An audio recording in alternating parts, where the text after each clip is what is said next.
Bienvenue si vous nous rejoignez dans 64 minutes, place désormais à notre grand angle.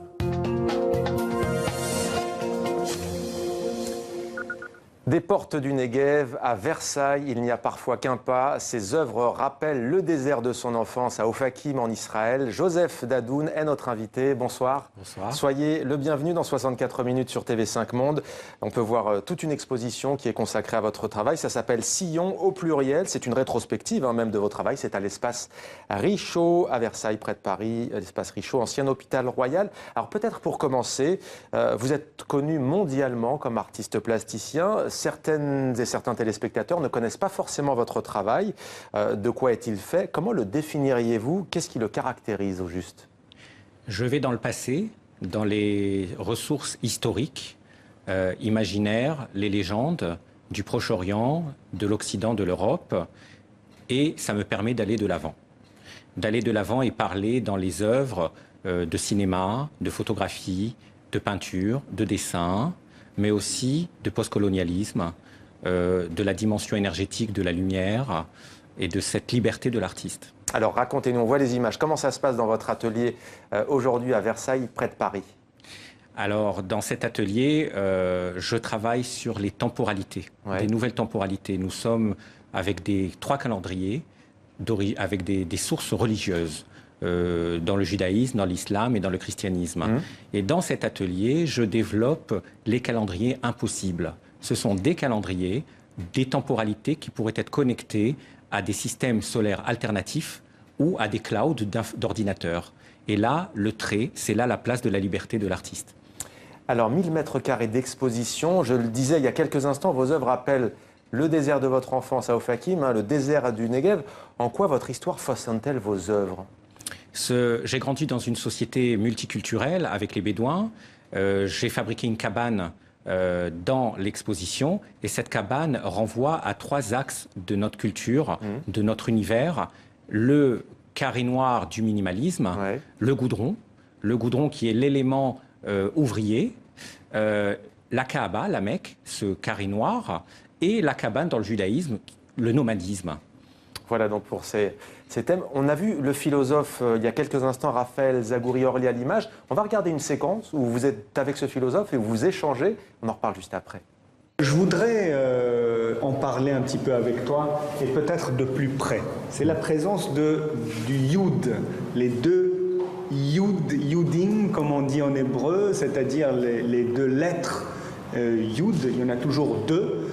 Et c'est quelque chose aussi qui rejoint ces motifs et qu'on voit, alors on va peut-être y aller voir ça de plus près, je te suis, qu'on voit juste là. Yud et Yud, c'est en goudron, sur papier et pastel, avec des éclairs. Ces Yud, ce sont les deux lettres du nom de Dieu dans la Bible, dans l'Ancien Testament. Ce qui m'intéresse, c'est le va-et-vient entre la lettre et la tâche. Le va-et-vient d'une lettre, du texte, comment un texte peut devenir une tâche, un motif visuel. Voilà, c'est philosophique, vous allez devoir nous aider. Qu'est-ce que vous interrogez à travers cette création, Joseph Dadoun? Tout le rôle de l'artiste, c'est de se poser des questions un peu en dehors du quotidien, de cette réalité de tous les jours, et de creuser, peut-être de trouver de nouveaux horizons, de voir la vie différemment. Quand on voit un Picasso ou un Matisse, ce sont de nouvelles lunettes à travers lesquelles on peut voir la vie différemment. Et c'est cela que je cherche et je recherche dans ma démarche au quotidien. Creuser, dites-vous. Cette rétrospective s'appelle Sillon au pluriel. Pourquoi ce mot? Sillon, oui. Ça renvoie à mon film que j'ai réalisé en 2006 au musée du Louvre avec l'actrice Ronit El-Kabetz qui s'appelait Sillon. Alors, je le disais, vous travaillez aussi sur la question du judaïsme, du postcolonialisme et de la différence également. Tiens, peut-être un mot qui m'a interpellé en préparant cet entretien. Joseph Dadoun, on a parfois aussi Yosef Dadoun. Pourquoi est-ce que vous tenez à ce qu'il y ait à la fois les deux prénoms Joseph, Yosef? Mon père est breton, français, ma mère est née en Algérie. J'ai grandi au Proche-Orient, je vis en France. Et c'est ces dimensions du mot Yosef Youssef de l'originel, de l'ancien, de l'antique, avec Joseph dans le présent. Donc il y a ce va-et-vient du passé et du présent et de cette uniformité aussi globale. On vit dans un monde global et il y a des mots anciens ou nouveaux qui peuvent être interprétés et compris dans des pays différents. C'est traverser les barrières, traverser les murs. Alors, Israël a annoncé tout à l'heure, je me suis demandé si j'allais vous poser la question, ce n'est pas un entretien politique, mais tout de même, puisque vous travaillez sur le post-colonialisme, hier, une trentaine de logements sont annoncés à Hébron, en Cisjordanie occupée. Aujourd'hui, près de 1300 logements, les plans avancent. Qu'est-ce que ça vous inspire à vous, en tant qu'artiste? C'est triste. L'occupation est triste. Et beaucoup d'artistes et d'intellectuels, beaucoup d'Israéliens sont très tristes de cette situation. Pourquoi?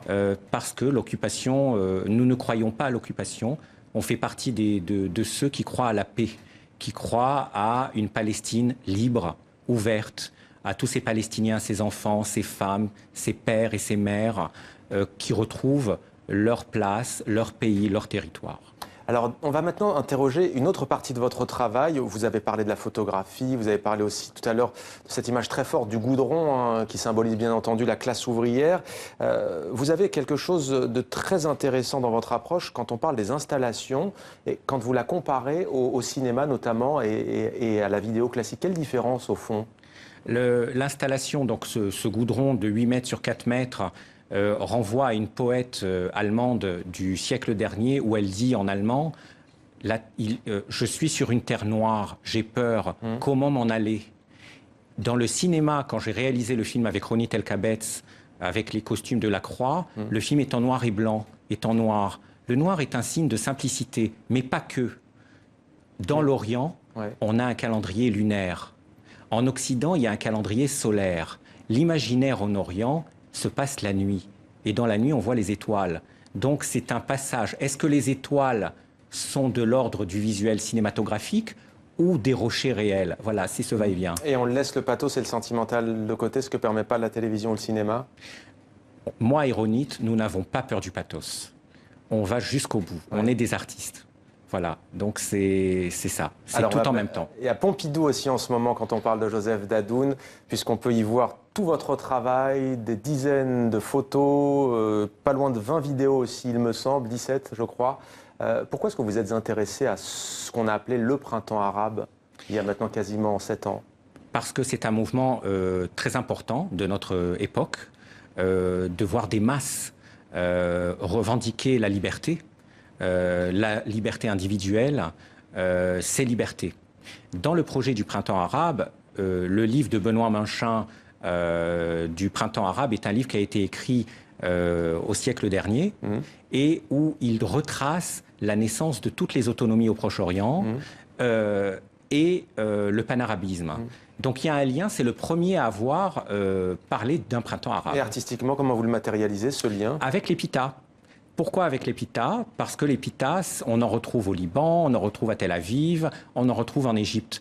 Et ces masses, c'est la masse du pain, c'est la masse des ouvriers, c'est la masse des peuples qui mangent le pain. Et en fin de compte, dans les résultats de la bourse internationale, on voit les humains comme des numéros, comme des numbers.